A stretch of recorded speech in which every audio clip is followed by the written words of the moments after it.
पहली खबर है, कांग्रेस ने राम मंदिर का न्योता ठुकरा दिया है। कांग्रेस ने जो गलती की है वो गलती उसे पूरी जिंदगी खलने वाली है आगे आने वाले वक्त तक, क्योंकि देश पूरी तरह से उत्सव के मोड में है, जश्न के मोड में है कि राम मंदिर की प्राण प्रतिष्ठा होगी। 7 से 8 हजार लोग अकेले अयोध्या में होंगे। पूरे देश में अलग अलग जिलों में, शहरों में कार्यक्रम होंगे। सोचिए ऐसे मौके पर जो कांग्रेस ने गलती की, अगली तस्वीर में आपको दिखाऊं, कांग्रेस के बड़े नेता, इन्हें राम मंदिर प्राण प्रतिष्ठा में बुलाया गया, इन्होंने कहा हम नहीं आएंगे। ये जो गलती की है कांग्रेस ने, इस पर आगे आप बताएंगे, लेकिन अगली तस्वीर में आपको दिखाऊं कि राहुल गांधी चुनाव के वक्त तो मंदिर मंदिर जाते हैं कि शायद मंदिर जाने से वोट मिल जाएगा। अगली तस्वीर दिखाऊं, न सिर्फ राहुल बल्कि प्रियंका वाड्रा खुद हनुमानगढ़ी गई थी पूजा के लिए, लेकिन अब सोनिया गांधी अयोध्या नहीं जा रही हैं। अब वो तस्वीर दिखाऊंगा क्यों इन्हें न्योता भेजा गया था। न्योता भेजा गया प्राण प्रतिष्ठा में आने के लिए। अब पार्टी के बड़े नेताओं ने मना कर दिया है। एक बात साफ है, 24 से पहले प्राण प्रतिष्ठा हो रही है। प्राण प्रतिष्ठा के लगभग 60 दिन बाद लोकसभा के चुनाव हो जाएंगे। कांग्रेस पार्टी ने दरअसल 2024 में करारी हार की पटकथा लिख दी है प्राण प्रतिष्ठा में न्योता ठुकराकर। ये रिपोर्ट देखिए।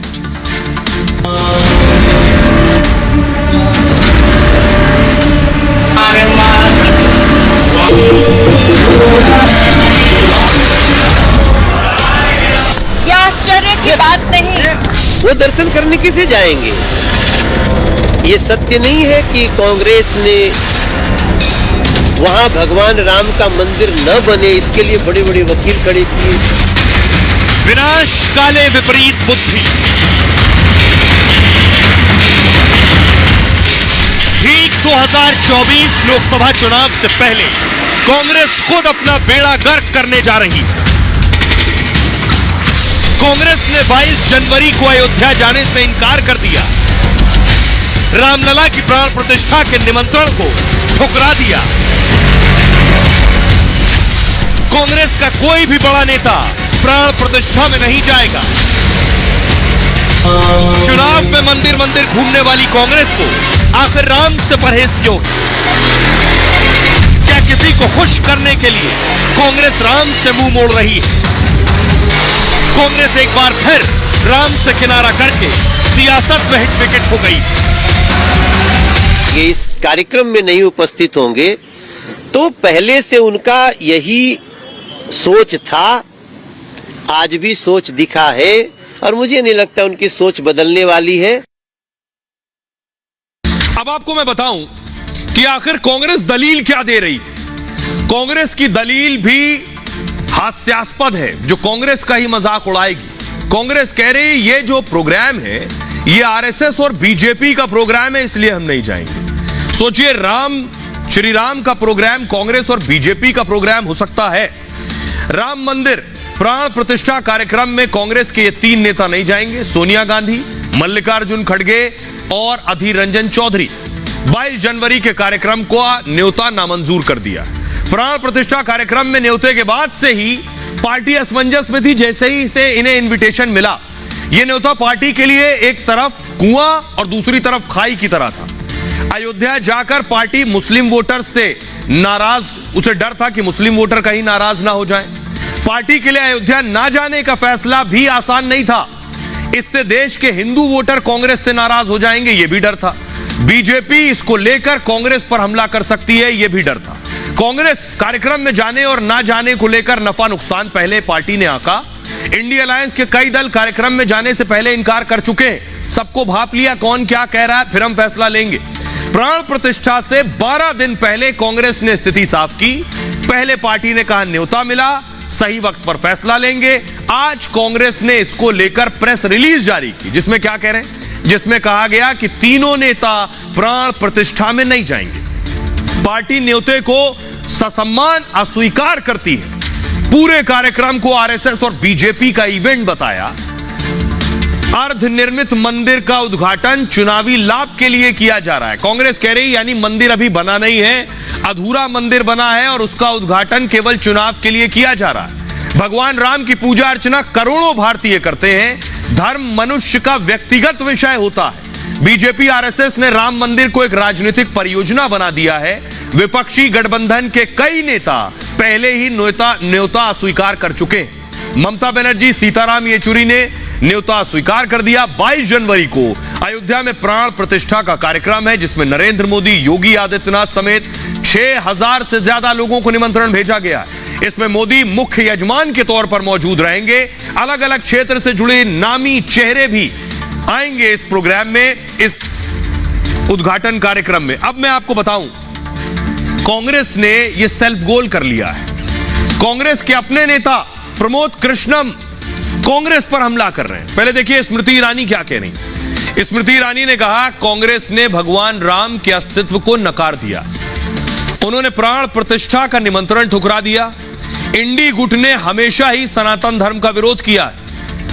प्रमोद कृष्णम कांग्रेस के नेता हैं, वो कह रहे हैं श्री राम मंदिर के निमंत्रण को ठुकराना बेहद दुर्भाग्यपूर्ण है और आत्मघाती फैसला है कांग्रेस का।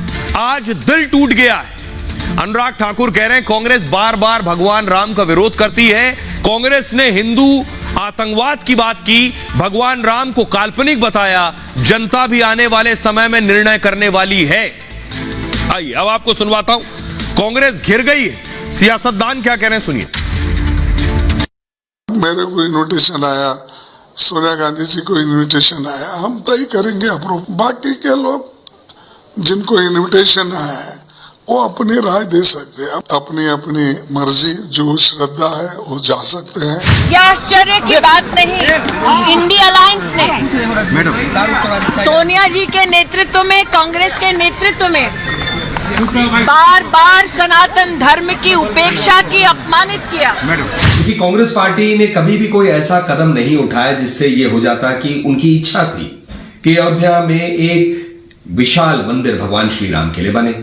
तो आज जब कांग्रेस पार्टी ने स्पष्ट कर दिया कि उनका नेतृत्व वहां नहीं जाएगा, ये आरएसएस या किसी और संगठन से लेना देना नहीं है।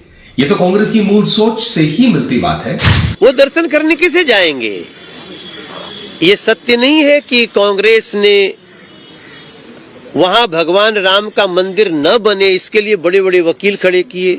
उन्होंने राम जी को काल्पनिक कहा, राम सेतु को नकार दिया।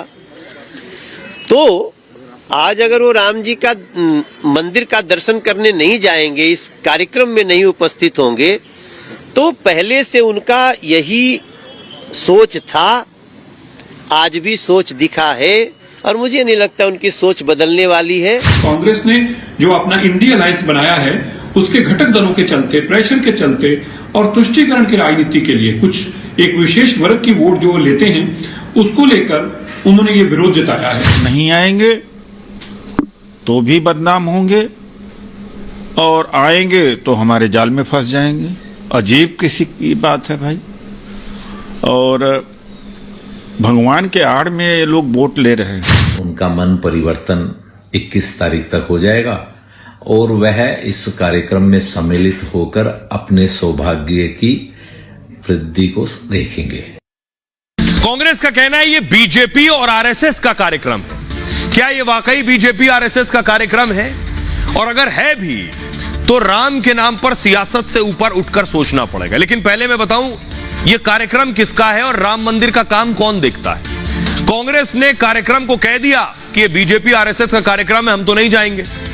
अयोध्या में मंदिर का निर्माण सुप्रीम कोर्ट के फैसले के बाद हुआ है। एक बात, प्राण प्रतिष्ठा का न्योता राम जन्मभूमि तीर्थ क्षेत्र न्यास ने भेजा है। सुप्रीम कोर्ट ने राम जन्मभूमि के पक्ष में फैसला सुनाया था। श्री राम जन्मभूमि तीर्थ क्षेत्र ट्रस्ट निर्माण कार्य को देखरेख कर रहा है। चंपत राय है ये। चंपत राय श्री राम जन्मभूमि तीर्थ क्षेत्र ट्रस्ट के महासचिव हैं। रामलला की प्राण प्रतिष्ठा कार्यक्रम की जिम्मेदारी भी यही संभाल रहे हैं। यही ट्रस्ट मंदिर से जुड़े हर फैसले लेती है और प्राण प्रतिष्ठा में न्योता भेजने का काम ट्रस्ट ही देख रही है। किसे न्योता भेजना है यह फैसला यही ट्रस्ट लेता है। प्रधानमंत्री मोदी से लेकर सोनिया गांधी, खड़गे को इसी ट्रस्ट ने न्योता भेजा। 5 फरवरी 2020 को इस ट्रस्ट का गठन हुआ। इसका बीजेपी और आरएसएस से कोई ताल्लुक नहीं है। दरअसल बीजेपी आरएसएस अयोध्या मंदिर आंदोलन से जुड़ी रही है, उनके घोषणा पत्र में रहा है। ऐसे में मंदिर निर्माण को लेकर उनकी अलग भावना है। वो मंदिर निर्माण से जुड़े हर कार्यक्रम में बढ़ चढ़कर हिस्सा लेते हैं। बिना डरे और बिना इसे छिपाए। इसी वजह से विपक्ष से इसे बीजेपी आरएसएस का कार्यक्रम बता रही। न्योता ठुकराकर कांग्रेस ने बीजेपी आरएसएस को एक बार फिर मौका दे दिया है